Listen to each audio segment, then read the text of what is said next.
जय Hind master viewers.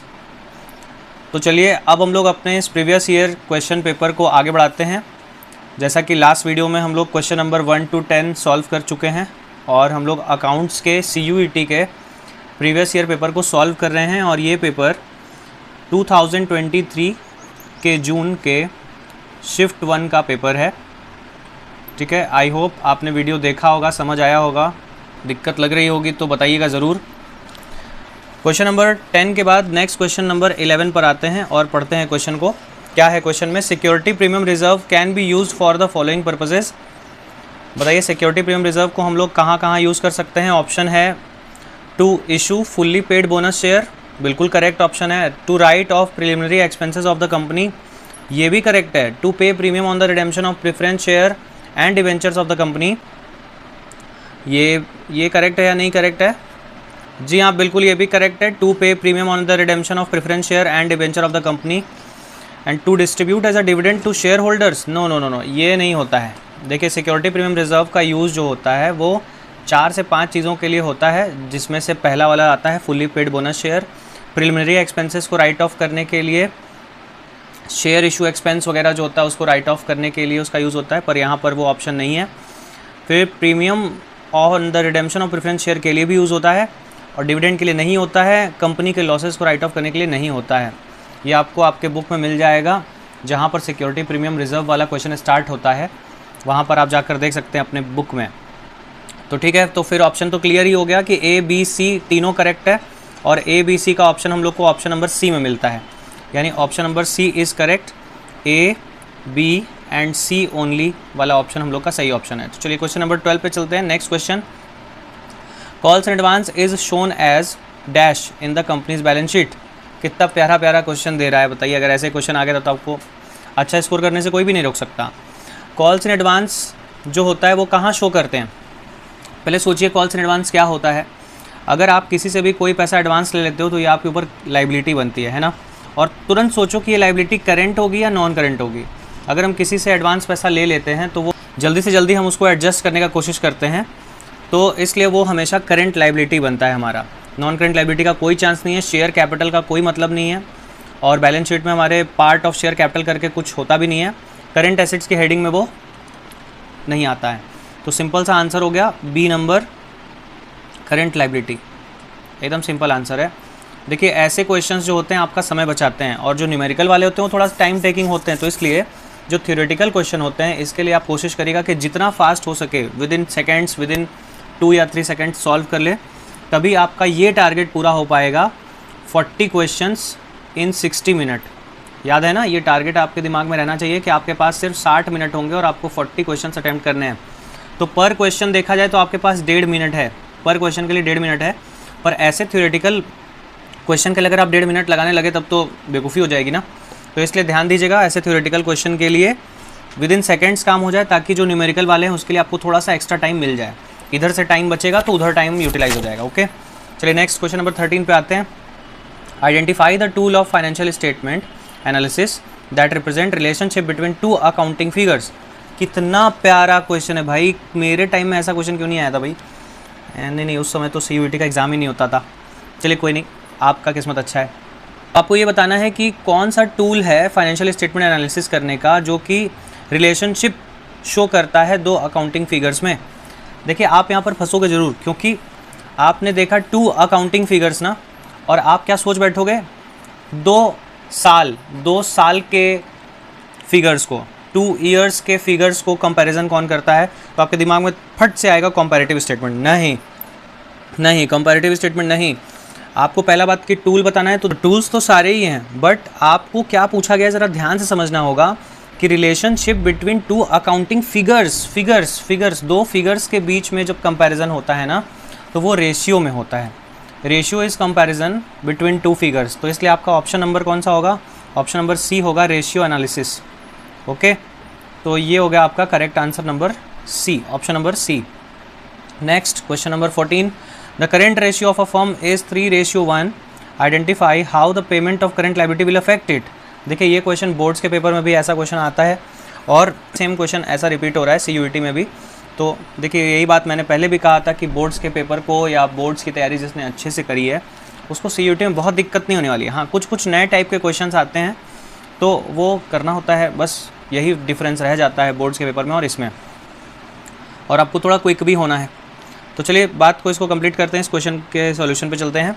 तो current ratio हम लोगों को दिया हुआ है 3:1 और आपको बताना है current ratio is equal to 3:1 और आपको बताना है कि how will it effect the payment of current liability. मान लीजिए करंट लाइबिलिटी का अगर हम पेमेंट करते हैं तो मेरे करंट रेशियो पे क्या असर पड़ेगा। तो कैसे इसको आप सोचते होगे, देखिए मैं कैसे सोचता हूँ ये आपको बताता हूँ। Current ratio is equal to क्या होता है बताइए, current ratio is equal to current assets upon current liability. Okay, अगर आप करंट लाइबिलिटीज़ का पेमेंट कर रहे हो, लिखा है ना identify how the payment of current liability will affect it.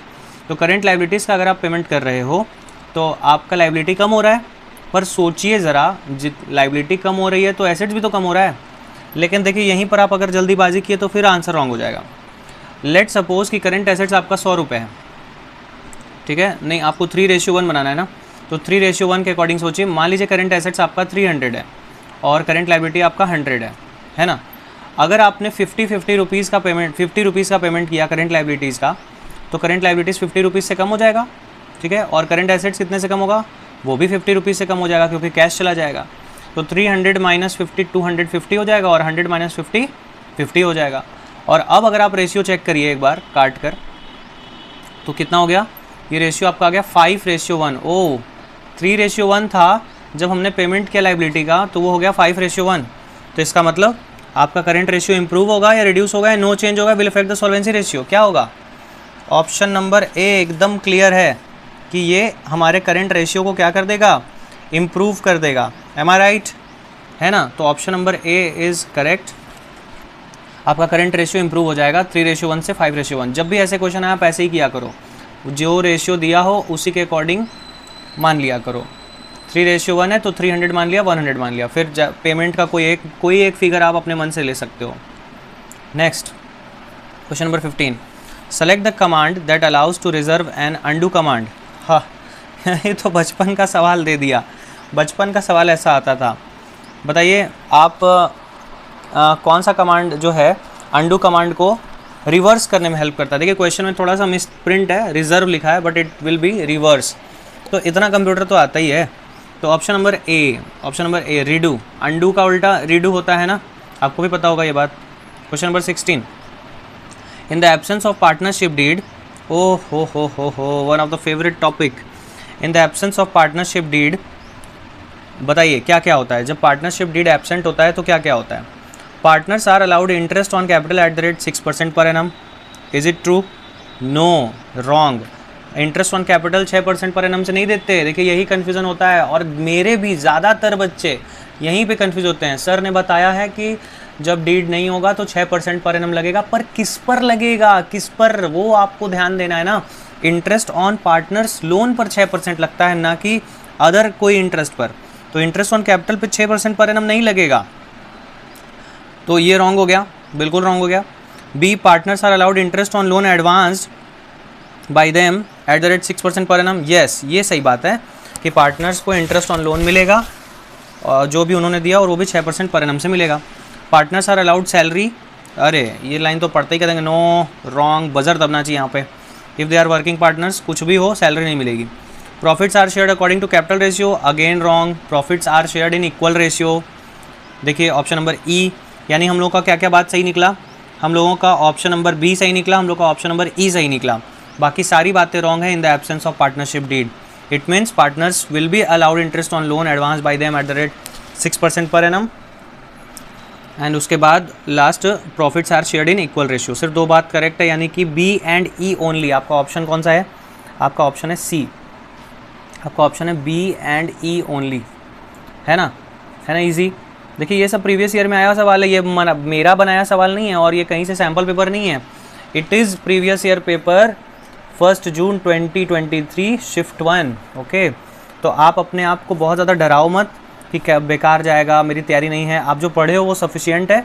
उसमें एक चैप्टर एनपीओ आपका जुड़ा हुआ है, एनपीओ को हम लोग कवर करेंगे, जैसे क्वेश्चन सामने आएगा वैसे वैसे उसको कवर कर देंगे। और आप एकदम दिल लगा के तैयारी करिए, प्रीवियस ईयर को सॉल्व करिए, ज़रूर अच्छा नंबर आएगा 100%।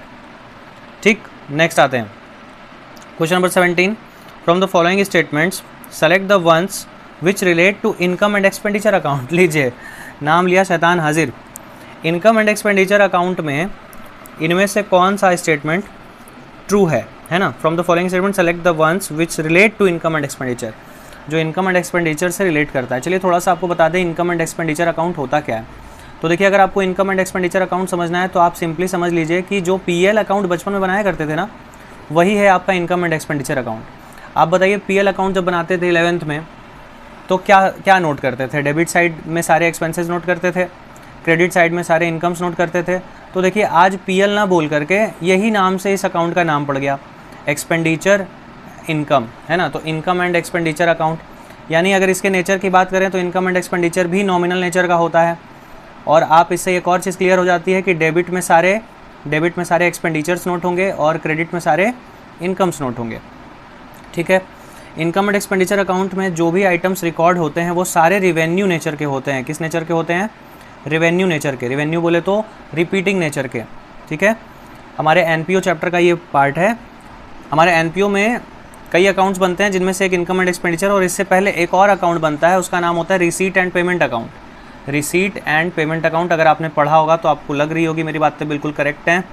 रिसीट एंड पेमेंट अकाउंट, और ये होता था रियल इन नेचर, ये होता है real in nature. Okay, it is just like cash book. Receipt and payment होता है एकदम कैश बुक की तरह, और इसमें जब आप कोई भी आइटम नोट करते हो तो वो रेवेन्यू नेचर का भी हो सकता है, वो कैपिटल नेचर का भी हो सकता है। तो इसमें बस हमें ये देखना होता है कितना पैसा आया, कहाँ से आया, नोट करो, कितना पैसा गया, कहाँ गया, नोट करो। अब वो रेवेन्यू नेचर का था या कैपिटल नेचर का था, इस बात से कोई फ़र्क नहीं पड़ता है। रिसीट एंड पेमेंट में सब कुछ रिकॉर्ड हो जाता है, रेवेन्यू नेचर भी, कैपिटल नेचर आइटम्स भी। बट इनकम एंड एक्सपेंडिचर में only revenue nature items are recorded. ठीक है, तो जो एक्सपेंसेस आपके पहले हुआ करते थे क्लास 11th में, जो भी आपने पढ़ा, आपने क्या क्या पढ़ा? सैलरी, रेंट, है ना, एडवर्टीजमेंट, एडमिनिस्ट्रेटिव एक्सपेंसेस, टैक्स वगैरह, डेप्रिसिएशन, ये सब आपका सेम है बिल्कुल इनकम एंड एक्सपेंडिचर के एक्सपेंडिचर में। बट इनकम में कुछ नेम्स नए हो जाते हैं, इनकम में कुछ नेम्स नए हो जाते हैं एनपीओ चैप्टर में। जैसे इन एनपीओ चैप्टर में हम लोग का सब्सक्रिप्शन फ़ीस एक होता है जो हमें मिलता है, तो ये आपका इनकम है। ठीक है, आपको एक सब्सक्रिप्शन अमाउंट मिलता है, डोनेशन मिलता है। डोनेशन भी दो तरीके का होता है, एक जनरल और एक स्पेसिफिक होता है। तो जो जनरल वाला डोनेशन होगा वो आपका इसमें आ जाएगा, जो स्पेसिफिक डोनेशन होता है वो चला जाता है आपका कैपिटल नेचर बन जाता है। ठीक है, तो वो थोड़ा डीपली बातें हैं, पर अभी ऊपर ऊपर यही बातें हैं जो आपको मैं बता रहा हूँ इनकम एंड एक्सपेंडिचर से रिलेटेड, क्योंकि अभी हमें यही आंसर करना है कि इनकम एंड एक्सपेंडिचर अकाउंट से रिलेटेड कौन सी बातें यहाँ मैच करती हैं, है ना। तो इतना क्लियर हो गया कि income and expenditure nominal nature का होता है, इसमें रेवेन्यू नेचर के आइटम्स रिकॉर्ड होते हैं। एक्सपेंसेस की वही नेम्स हैं जो हम लोग पहले सुना करते थे, रेंट हो गया, सैलरी हो गई, ठीक है, सैलरी हो गई और एडमिनिस्ट्रेटिव एक्सपेंसेस हो गए, टैक्सेस हो गए, ठीक है, डेप्रिसिएशन हो गया। ये सब आज भी वैसे ही है पहले जैसा, लेकिन इनकम में आपके नाम कई अलग अलग आ गए। सब्सक्रिप्शन अमाउंट आ जाता है, डोनेशन अमाउंट आ जाता है, समटाइम्स एंट्रेंस फ़ी आ जाता है। तो इस तरह से नए नए नेम्स इसमें आपको देखने को मिलते हैं इनकम के। ओके, तो अब देखते हैं अपने सवाल को और पढ़ते हैं और मीनिंग निकालने की कोशिश करते हैं। तो provides opening and closing cash balance. बताइए, अभी तो आपको बताया था ना, कैश बैलेंस आपको कहाँ मिलेगा? कैश बैलेंस तो आपको रिसीट एंड पेमेंट में मिलेगा, वो तो इनकम एंड एक्सपेंडिचर में मिलेगा नहीं। इनकम एंड एक्सपेंडिचर हम लोग को एट दी एंड प्रॉफिट या लॉस बताएगा, और चूंकि ये चैप्टर एनपीओ है तो अपने हम लोगों को शब्दों में परिवर्तन करना है। प्रॉफिट या लॉस नहीं बोलते इसमें हम लोग प्रॉफिट का नाम बदल कर सरप्लस बोलते हैं, और लॉस का नाम बदल कर डेफिसिट बोलते हैं, है ना। चूँकि हम लोग प्रॉफिटेबल बिजनेस तो है नहीं, एनपीओ का मीनिंग है नॉट फॉर प्रॉफिट। तो अगर आपने एक एनपीओ खोल रखा है और आप कहेंगे कि मुझे प्रॉफिट हो रहा है, तो ये कितना बुरा लगेगा ना। तो इसलिए यहाँ पर प्रॉफिट की जगह सरप्लस बोलते हैं और लॉस की जगह डेफिसिट बोलते हैं। ओके, इतना क्लियर हो गया। तो पहला स्टेटमेंट तो रॉन्ग है, provides opening and closing cash balance, no it is wrong. Prepared on accrual basis of accounting, yes एकदम करेक्ट बात है। हमारा पीएल भी एक्रूअल बेसिस पे बनता था और इनकम एंड एक्सपेंडिचर भी एक्रूअल बेसिस पे बनता है। आप अब देखो, ये मत कहना कि सर अक्रूवल बेसिस क्या होता है। अक्रूवल बेसिस ये सब 11th की छोटी छोटी बातें प्रिंसिपल्स में आता है कि कई चीज़ें ऐसी होती हैं जो हमारे बिज़नेस में कैश भी होती हैं, क्रेडिट भी होती हैं, और हम उसे रिकॉर्ड करते हैं दोनों तरीके से। नेक्स्ट आते हैं हम लोग records expenditure of revenue nature only. अरे यही तो मैंने आपको बताया अभी कि रिवेन्यू नेचर के आइटम्स रिकॉर्ड होते हैं, बिल्कुल करेक्ट है। बी ऑप्शन भी सही है, सी ऑप्शन भी सही है। डी आते हैं records expenditure of revenue as well as capital nature. गलत, ये डी नंबर गलत है। ये रिवेन्यू नेचर और कैपिटल नेचर दोनों को रिकॉर्ड नहीं करता है, सिर्फ रिवेन्यू नेचर को रिकॉर्ड करता है। Next E records non cash transaction such as depreciation. देखो अभी तो मैंने आपको समझा दिया था यहाँ पे कि डेप्रिसिएशन वगैरह सब इसमें रिकॉर्ड होता है, नॉन कैश ट्रांजेक्शन भी रिकॉर्ड हो जाते हैं, अक्रूवल बेसिस पे होता है। तो क्या क्लियर हुआ, पिक्चर क्लियर हो गया ना कि ऑप्शन मतलब इसके बी स्टेटमेंट सही है, सी स्टेटमेंट सही है एंड ई सही है। तो हम लोग का ऑप्शन होने वाला है बी, सी एंड ई। कौन से नंबर पे है? B, C and E C number पे। देखो मैं आपको बता रहा हूँ, मैं आपको समझा रहा हूँ, इसलिए इतना टाइम लग रहा है। आप ये मत सोचना कि सर जब आपको इतना टाइम लग रहा है तो हम लोग को कितना टाइम लगेगा। नहीं लगेगा, आपने प्रैक्टिस करी और आपको एकदम साइलेंटली आंसर सॉल्व करके फटाफट टिक लगाना है। और मैं क्या कर रहा हूँ, मैं यहाँ पे आपको समझा रहा हूँ, इसलिए समझाने में थोड़ा टाइम लगता है। हर क्वेश्चन को आपको समझा रहा हूँ कि कैसे सोचना है आपको। अगर आप उसी तरीके से सोचोगे, प्रैक्टिस कर लोगे, काम बन जाएगा। चलिए next question number 18, moving on to the question number 18। Question 18 क्या कहता है भाई, which of the following is or are facts related to cash flow from operating activities. चलिए पार्ट बी आ गया, welcome to part B of accounts. तो इसमें cash flow from operating activities and investing activities से कौन सा fact यहाँ पर रिलेट करता है? ठीक है, receipts from interest and dividend will lead to cash inflow under operating activity.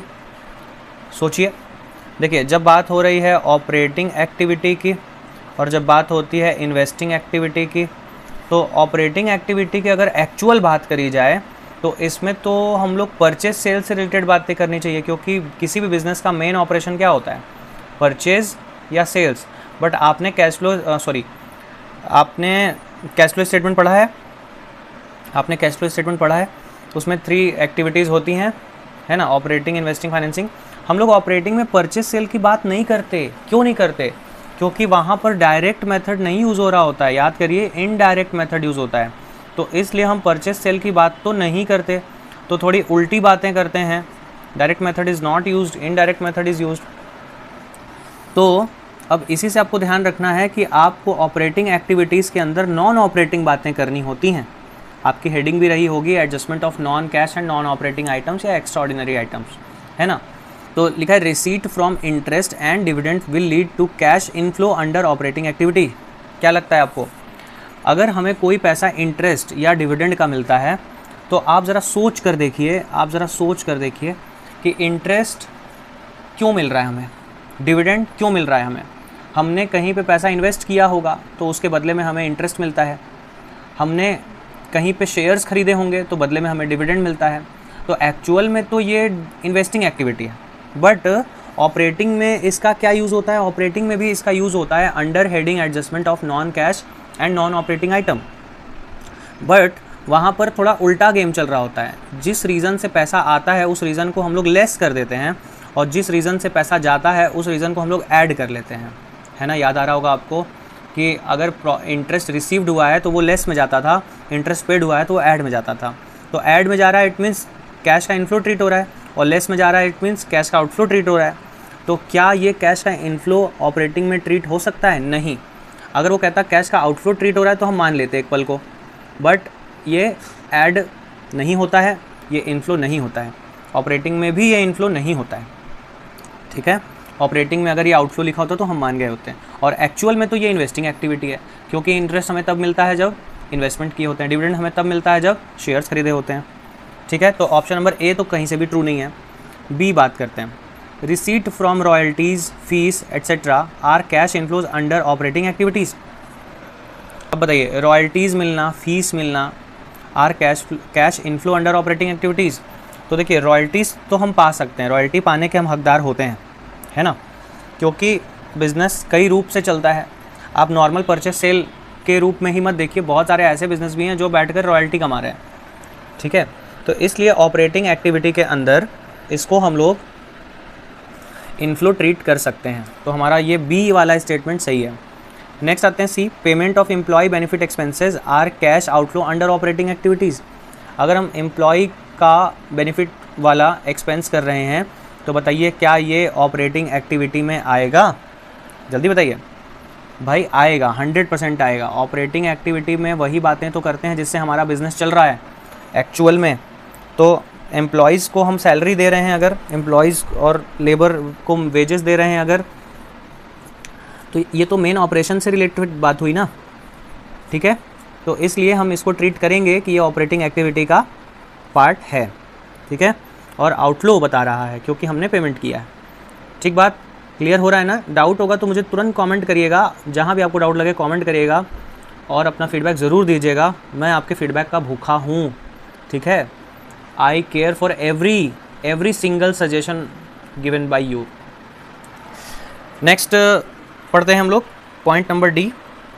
अभी तक हम लोग का कौन कौन सा करेक्ट हो चुका है? बी करेक्ट हो चुका है, सी करेक्ट हो चुका है, डी पे आते हैं। Payment for purchase of plant leads to cash outflow under investing activity, 100% true, 100% true, सोचना ही नहीं है। हमने प्लांट खरीदा, plant is what? Plant is non current assets, और नॉन करेंट एसेट्स में पैसा लगाना इज़ इन्वेस्टिंग एक्टिविटी। पूरी की पूरी इन्वेस्टिंग एक्टिविटी निर्भर करती है नॉन करेंट एसेट्स पे, ये याद रखिएगा। नॉन करेंट एसेट्स की बात आ गई, वो इन्वेस्टिंग एक्टिविटी हो गया। आइदर परचेज कर रहे हो आप या सेल कर रहे हो आप, वो नॉन करेंट एसेट्स है तो इन्वेस्टिंग एक्टिविटी होगी ही होगी। तो ऑप्शन नंबर डी तुरंत करेक्ट है। और चूंकि इसने इनफ्लो नहीं बोला, कहीं आपको कंफ्यूज करने के लिए पूरी बात सही लिखी होती, बस आउटफ्लो की जगह इनफ्लो लिख देता, आप गड़बड़ कर जाते हैं। तो आउटफ्लो ही होता है भाई, परचेज करेंगे तो पैसा जाएगा, तो इन्वेस्टिंग एक्टिविटी में आउटफ्लो ट्रीट होगा। Okay, next, payment of taxes are considered as cash outflow under financing activity. नहीं जी, अरे टैक्स पे करना तो हमारा मेन काम है, टैक्स पे करना तो हमारा ऑपरेटिंग एक्टिविटी। और आप कैश फ्लो स्टेटमेंट पढ़े हो, ऑपरेटिंग एक्टिविटी के एंड में आप क्या करते हो? टैक्स पेड करते हो ना, तो वो ऑपरेटिंग एक्टिविटी का पार्ट है। तो ई भी नहीं सही है। तो कुल मिलाकर कौन सा मिला हम लोगों को? बी सी डी, यानी option number B. Option number B आपका करेक्ट है, B C and D only. Okay, थोड़ा सा टाइम लग गया इस क्वेश्चन में, चूँकि पूरा डिटेल में समझाया जा रहा है आपको। अगर आप चाहते हो, अगर सब कुछ सही लग रहा है तो चैनल को आप शेयर भी करो, ताकि जैसे आपको मज़ा आ रहा है, आप इस चीज़ का बेनिफिट उठा पा रहे हो, दूसरे बेनिफिट उठा पाएँ। बिल्कुल फ्री है, ये तो बताने की ज़रूरत है नहीं। तो प्लीज़ लाइक भी करिए, सब्सक्राइब भी करिए और शेयर भी करिए अपने दोस्तों में, या जिन्हें भी नीड हो उन तक तो ये पहुँच ही जाए तो बेहतर होगा। क्वेश्चन नंबर 19 आते हैं। Identify the expense that is considered finance cost for a firm. Finance cost के तौर पे बताइए कौन सा एक्सपेंस यहाँ पर आइडेंटिफाई किया जा सकता है। फाइनेंस कॉस्ट होता क्या है बताइए तो? फाइनेंस कॉस्ट क्या होता है? एकदम सिंपल है भाई। वर्ड अगर आप पढ़ लिए ना, वर्ड की अगर आप एटिमोलॉजी पे चले गए ना, एटिमोलॉजी समझते हैं, शाब्दिक अर्थ, शाब्दिक अर्थ पे चले गए तो आपका आधा काम तो वहीं ख़त्म हो जाता है। यहाँ फाइनेंस का मतलब पैसा इकट्ठा करने से, यानी उधार लाने से होता है। और आपने पढ़ा भी है, फाइनेंसिंग मीन्स उधार जुगाड़ करना। तो फाइनेंस कॉस्ट मीन्स जो आप उधार लेकर आओगे उस पर आपका खर्च क्या होने वाला है। तो फाइनेंस कॉस्ट में आता क्या क्या है? जैसे मान लीजिए आपने डिबेंचर के थ्रू पैसे उठाएं तो आपको उस पर इंटरेस्ट पे करना पड़ता है, ये आपका फाइनेंस कॉस्ट है। ठीक है, फाइनेंस कॉस्ट समझ में आ गया क्या होता है? कि आपको उसके वर्ड पे जाना है। फाइनेंस मीन्स उधार और कॉस्ट मीन्स उधार लेने के लिए खर्च। तो उधार को आपको इंग्लिश में क्या बोलोगे? इंग्लिश में डेट बोलोगे, है ना? तो बताइए जब आप डेट लेकर आते हो तो आपको क्या पे करना पड़ता है? इंटरेस्ट पे करना पड़ता है, डिविडेंड नहीं पे करना पड़ता है। डिविडेंड आप क्यों डिविडेंड पेड मैंने इसलिए लिख रखा था, आप कंफ्यूज मत होइएगा।